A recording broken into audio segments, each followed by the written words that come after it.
Rádio Jornal. Sou Denis Ventura Bittencourt. No Denis Ventura Entrevista, são 15 horas e 35 minutos. Antes, eu quero agradecer à Confederação Nacional da Seguradora, CNSEG, que sempre está conosco, mas, para além disso, a importância da Confederação solidifica-se porque ela trabalha em grandes eventos no Brasil inteiro. A consciência que as pessoas devem ter em proteger suas vidas, seus patrimônios, sua casa, seu carro, suas fazendas, né? A produção dessas fazendas, protegendo contra os efeitos climáticos, né? Já que há uma mudança climática bem significativa no Brasil. Tudo isto a CNSEG trabalha em termos de conscientização para que, na verdade, as pessoas saibam que seguro é investimento, não é gasto. É importante dizer isto, tá?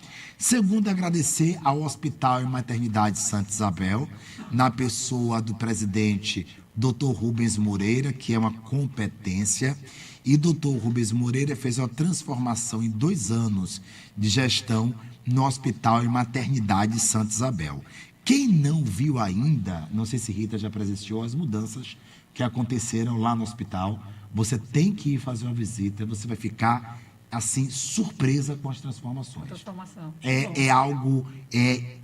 absolutamente uma outra realidade, tá? Então eu quero agradecer a presença também do Hospital e Maternidade Santa Isabel e dizendo a toda a sociedade sergipana que visite, que prestigie, porque é uma outra realidade, uma outra estrutura, tanto na parte privada quanto na parte de atendimento ao Sistema Único de Saúde, o SUS. E aí, antes de começar com a renomada jornalista Rita Oliveira, que já está conosco aqui em estúdio, eu quero fazer aquele aviso em relação a que está com a pendência com a DESO. Sabe aquela conta da DESO atrasada? Não se preocupe mais. Já tem um jeito fácil de resolver. Com o Conta Fácil, programa de quitação de débitos com a DESO, você pode negociar com descontos de até 100% em juros e multas. E tem mais. Pagando à vista, são 40% de desconto no valor total da dívida. Procure a DESO pelos canais oficiais de contato e aproveite. Companhia de Saneamento de Sergipe, DESO, cujo presidente é meu amigo Luciano Gospel. Um forte abraço e seguimos agora recebendo aqui em nosso estúdio, repito, a respeitada, renomada jornalista, a grande entendedora das searas políticas, Rita Oliveira. Seja bem-vinda à Rádio Jornal, minha querida amiga Rita Oliveira. Obrigada, amigo Denison. É um prazer estar aqui no seu programa e aqui na Rádio Jornal, depois de muitos anos, né? Já participei aqui jornalisticamente de um programa aqui. Sim. E é um prazer estar voltando aqui a casa. E eu vou fazer um convite hoje, no final, a você aí, fazer um convitaço, e espero que você não me diga não. Vou fazer em público, porque você vai ficar com vergonha e não vai me dizer não. Sempre funciona assim, e eu quero muito que você aceite esse convite, tá, Rita? Querida, nós estamos agora aí com a grandes tumultos aconteceram antes do Carnaval, né, com a questão envolvendo André Moura, envolvendo Alessandro Vieira, e aí parece que hoje, né, a resolução aconteceu logo pós-Carnaval. Me fala um pouco da análise aí desse imbróglio que hoje aparentemente foi desnudado, Rita. Pois é, acabou sendo bom para todo mundo, viu, Denison, esse entendimento. Por quê? André já tinha colocado que não é que não ficaria no agrupamento, que ele não estaria no mesmo palanque, né, no mesmo carro, não estaria ao lado do senador Alessandro. E isso aí criou um imbróglio, né? O imbróglio previsto que o senador provocou, né? Porque realmente ele foi muito infeliz naquela colocação dele, ele foi muito infeliz e ele acabou implodindo a chapa já oficializada. Isso não cria, aparentemente, uma contradição do senador, que está em algumas CPIs, né, e era cobrado por estar ali paralelo ao André, depois ir para o agrupamento e depois falar mal de novo. Não dá a impressão que o senador Alessandro ele é muito instável nos seus posicionamentos? É assim, ele foi eleito, né, todo mundo sabe, no agrupamento bolsonarista, Sim. né, ele foi eleito dessa forma e com o apoio da polícia, né? Só que hoje... Naquela fase, naquela né? fase. De que os delegados eram salvadores da pátria. Que naquela eleição que foi eleito de deputado, de policial, né, de delegado, de polícia, de sargento, muitos pelo Brasil afora. Foi então, mesmo. ele entrou nessa safra aí. E aí ele provocou uma decepção desse segmento, né, da polícia, porque a polícia continua sendo bolsonarista, né, e ele não tão mais. E ele não tão mais, né? Ele realmente... Mas ele mostra muito, assim, o mandato dele, ele é um mandato, assim, tipo assim, independente. Eu não sou PT, nem sou bolsonarista. Eu sou de acordo com as minhas convicções. Né? Tanto é que a imprensa nacional está dando muito respaldo a ele, ele está sendo ovacionado pela imprensa nacional, muito, pelas posições dele na CPI do crime organizado, né, na PEC da blindagem, essas coisas assim. Ele Ninguém pode dizer que foi um mandato fantasma, não foi. Não, né? não é. Foi presente. Né, em grandes causas sociais. Isso a gente tem que bater o martelo, né, Rita? Exatamente. Agora aqui, a nível do Sergipe, tem essa situação aí que ele criou, né? Mas assim, o que foi que ficou ruim para ele? O governador chamou os dois antes de oficializar a chapa e falou, a chapa eu pretendo Alessandro e André. André, por gratidão ao que André fez na eleição passada, que o André foi o responsável pela vitória do então candidato. Ô, Luciano, pede ali a moça para falar mais baixo, que a voz está entrando cá no estúdio, por favor. E aí, entrevistado... Às vezes, a depender do entrevistado, não fica muito à vontade, né? Está vazando a voz. Viu? Por favor, Rita, desculpe, Sim, viu? Não, tranquilo. Então, ele foi eleito... Eu já perdi o fio da meada agora. É isso mesmo, porque atrapalha mesmo, entendeu? Então, eu estava falando o quê? De Alessandro, não é isso? Exato. Não, de André. De O governador... Você lembra que o governador, se Valmir Francisquinho tivesse elegível, ele teria um segundo turno entre Valmir, que chegaria em primeiro, e Rogério, que chegaria em segundo. Fábio Mitterrand chegou em terceiro. Né? Com a elegibilidade, ele foi para o segundo turno com o Rogério. E, naquele cenário ali, estava favorável a Rogério, porque tinha Lula, né? Um palanque forte, que foi eleito presidente. E André foi importante. Aí André chegou com a vitória de André, aí ele focou na eleição do governador. E deu uma dinâmica à campanha. Né? Porque, por exemplo, o governador, naquela campanha, ele fazia campanha, sendo redundante, repetindo, em cima do carro, dando adeus, dando tchau. André chegou e disse, não é assim, você tem que descer, tem que ir para o chão. André, de certa maneira, ele deu o caminho a ser seguido. Isso. No segundo turno, foi uma presença indiscutivelmente decisiva. Né? E o governador reconhece isso. Tanto é que André foi o primeiro... nome do Senado já oficializado pelo governador. O governador já dizia, André, e o segundo eu vou decidir depois. Quando? Não, depois das eleições. 2022, né? A eleição de 2024. Exato. E ficou André sendo o primeiro, já formalizado.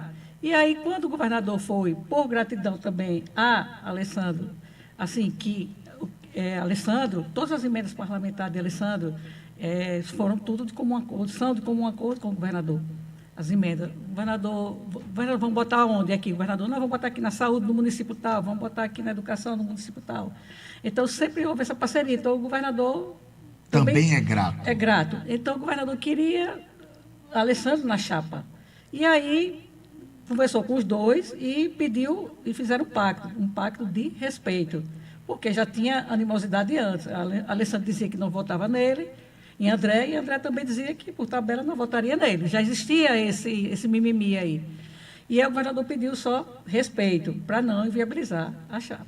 E aí Alessandro, no começo do ano, né, ele acabou implodindo a chapa com aquela declaração, né, que André poderia acordar com a polícia na porta. Você acha que esta implosão foi proposital, que no fundo o Alessandro Vieira, ele queria de fato que houvesse este rompimento e até por pressões e cobranças de Brasília, ele saísse da chapa? Eu acredito nisso. Você acha que foi proposital? Eu acredito nisso, porque estava muito desconfortável para ele estar na mesma chapa, na mesma foto, digamos assim, Sim. com o André, na mesma chapa, estar no mesmo palanque, estar no mesmo carro, quando tiver na campanha, quando tiver as carreatas, né? Eles vão caminhar juntos na caminhonete, o senador de um lado, o senador do outro. Então, ele já estava numa situação já desconfortável pela posição que ele ocupa lá em Brasília, pela linha dele lá de crime organizado, de CPI disso, CPI daquilo.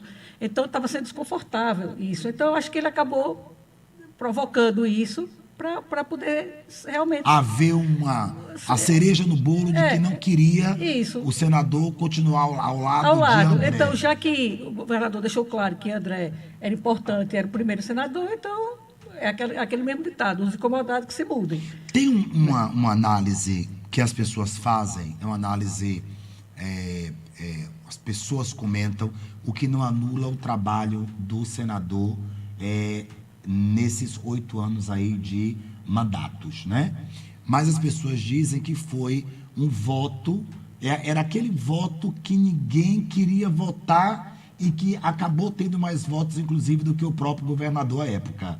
Né? Porque foi naquele momento... Não é uma escolha, Não, né? foi assim. Todos os senadores sempre teve conflito de chapa. Quando são eleição com 2 candidatos, sempre há conflito. Então, teve André com Heleno na chapa. Então, nem André votava em Heleno, nem Heleno votava em André. Na outra chapa, né, que Sim. teve o senador... então, um não vota no outro. Então, estava todo mundo dizendo, não, você vota em mim e o segundo vote no delegado. Um partido, né, assim, pequeno, que era o Rede, ele foi eleito pelo Rede, né? Partido pequeno, o Senado, não, vote. Só que eles só foram perceber o impacto disso aí na última semana. Todo mundo mandando votar no segundo, achando que não iria. Era peixe morto, né, digamos assim, né? Que não iria. Não, voto nele. Só que isso não aconteceu. Como é que você, tiro saiu pela culatra. Como é que você vê agora, Rita, e o senador não mais sendo agora uma opção de vote naquele que não vai dar em nada, né? Agora ele tem corpo próprio, né? Tem Sim. acordos, tem um trabalho que foi mostrado e, ao meu ver, nós temos aí um ano dos mais complexos. Primeiro eu quero que você me fale sobre essa complexidade para o Senado, porque nós temos aí Eduardo Amorim, Sim. temos Rodrigo Valadares, temos André Moura.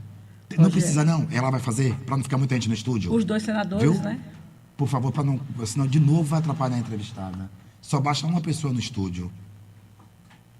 Viu? Então temos Eduardo Amorim, temos André Moura, temos a presença de Alessandro. Rogério. E temos Rogério Carvalho. Edivaldo Nogueira. 5 pessoas aí, né, que são bastante influentes concorrendo no processo, né? Isso. Você acha que esse ano nós temos uma das campanhas mais complexas para o Senado? Vai ser, porque são candidatos competitivos, diferente da eleição passada, que Alessandro, as pessoas não acreditavam que ele poderia ser eleito senador. Sim. Né? Mas ele foi eleito nessa conjuntura, de ser o segundo nome de todos os pré-candidatos, né? O segundo nome de todos, porque não voto no meu companheiro de chapa, voto em Alessandro. Sim. Voto em Alessandro. Todo Sim. mundo mandou votar nele. E aí ele foi eleito dessa forma, nesses 2, nessa lacuna aí, de ser o segundo de todos, né? Todo mundo achando que ele não ia dar nada, um partido pequeno, com pouco recurso, sem fundo partidário, sem nada. E Alessandro desconhecido na política, nunca entrou na política. Então, foi colocado... Não era o delegado principal? Não era. Né? Não era. E naquele momento tinha uma disputa acirrada, tinha André, né? Disputou, tinha Rogério... Né? Tinha Jackson Barreto. Exato. E tinha o Valadares, o ex-governador Valadares. Então, também foi uma eleição muito competitiva. Esse ano, mais complexa do que o anterior, porque nós temos aí pessoas que são mediaticamente fortes, com pessoas que têm vários municípios, a exemplo, que que é o caso de André Moura, que tem Sim. várias parcerias, Sim. vários municípios aí Isso. colocados em prática, né? É um peso pesado, a gente não pode dizer que não é. Ele tem, né? o partido dele, União Brasil, tem 26 prefeitos. A mesma quantidade de prefeitos do PSD, que é o do governador Fábio Mitidieri. Que o apoia. Que o apoia. Ou seja, tecnicamente dizendo, André Moura já tem a seu favor 52 municípios ali, né?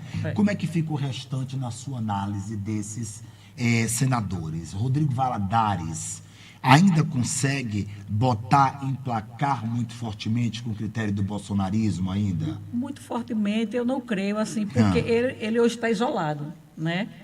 As pessoas não acreditam, não creem nele, porque ele pegou a pesta de traidor. Né? Isso não é bom, né? Não é bom. Ele foi eleito fazendo o L de Lula, do MST, aí depois mudou, né, para... Que é uma característica dos Valadares, né? O tio, o senador Valadares, né? O primo, o próprio Valadares Filho, são todos petistas, né? Sim. Ali da esquerda. Sim. E aí, Rodrigo também tinha essa característica. O pai. Né? O pai também, Valadares, Pedrinho Valadares, exatamente. Ele foi da esquerda, do PSB, morreu com o Eduardo Campos. Com o Eduardo Campos. E aí, Rodrigo vai para a questão do bolsonarismo. É muito bem eleito, mas eu tenho sentido, né, que há ele está meio que sozinho, meio que isolado no processo. Ele está literalmente isolado, porque da forma como ocorreu, ele tomou mesmo o comando do PL, Sim. Né, que estava presidido por Edivan Amorim, né, e todo mundo estava no PL, Valmir Francisquinho, Emília, né, essas grandes lideranças, são grandes lideranças, todos estavam no PL, mas ele tomou por cima e acabou, e todo mundo saiu. Todo mundo saiu do PL, todos saíram. Valmir saiu, o Adailton, né, que é um candidato ao Senado, também, que é o defendido pelo prefeito Valmir Francisquinho. Então, ele ficou isolado, porque a Emília saiu. Tem Adailton ainda, que nós falamos, Adailton. né? Tem Adailton. Adailton. Que é candidato ao Senado. Exato. E tem o apoio de Valmir Francisquinho. Ainda vai ter, ainda tem ele, né? 6. Mas tem o pessoal ainda, eu acho que tem Irã, que vai ser candidato também. Irã, o vereador Irã Barbosa. Irã vai ser candidato também. Tem uns 7, mas assim, competitivos realmente são esses que a gente falou. Né? Então, eu estou vendo dessa forma, assim. Então, Rodrigo, hoje, todo mundo saiu do PL, né? Foram para o Republicano e o Podemos, o agrupamento ficou aí, e o Rodrigo está isolado. Você viu que a prefeita lá atrás, ela anunciou, não, eu já tenho meus dois nomes para o Senado. Hoje, por falar nisso, André Davi, você já Sim. viu a declaração? De hoje, de André Davi? Delas? Não? A gente que não aceita Rodrigo, né? Que não aceita também já Alessandro. Né? Isso. Nós vamos a um breve intervalo comercial. Estou aqui com a expert em política, Rita Oliveira, essa baita jornalista. E eu vou fazer o convite até aqui no intervalo, tomando um cafezinho, a gente volta já já. Agora, antes, eu quero falar sobre a questão você, que está com a sua conta na 10 em atraso. Olha, problema resolvido, viu? Já tem um jeito fácil de resolver com conta fácil. Programa de quitação de débitos com a Deso. Você pode negociar com descontos de até 100% em juros e multas. E tem mais. Pagando à vista, são 40% de desconto no valor total da dívida. Procure a Deso pelos canais oficiais de contato e aproveite o Companhia de Saneamento de Sergipe, Deso. A gente reitera ainda que está com problema, comprou seu apartamento com tanto sacrifício, sua casa, ou não também, né? Porque quem tem muito dinheiro compra sem dificuldade alguma, não tem problema. O importante é você saber que não ter seguro residencial é um grande erro, né, Rita? Com certeza. Não é porque casa é o nosso lar, que tem a ver com a nossa identidade. Então, como é que a gente sai para almoçar, para jantar e não faz o seguro da própria casa? Porque tem um detalhe que a CNSEG trabalha sempre com as pessoas. É quebrando a ideia de que seguro é uma coisa cara. E não é. Veja que, em média, um apartamento de R$1 milhão, você vai pagar aí, por mês, a Caixa, se for pela Caixa, R$100 de seguro. Não é barato? Com certeza. Muito barato. A gente paga muito mais de carro, né? Muito mais, exatamente. Que é um bem, bem menor. Que é né? o bem menor. Bem com valor. Não é isso? E veja o processo de valorização, que a sua casa é seu lar, é o seu maior patrimônio.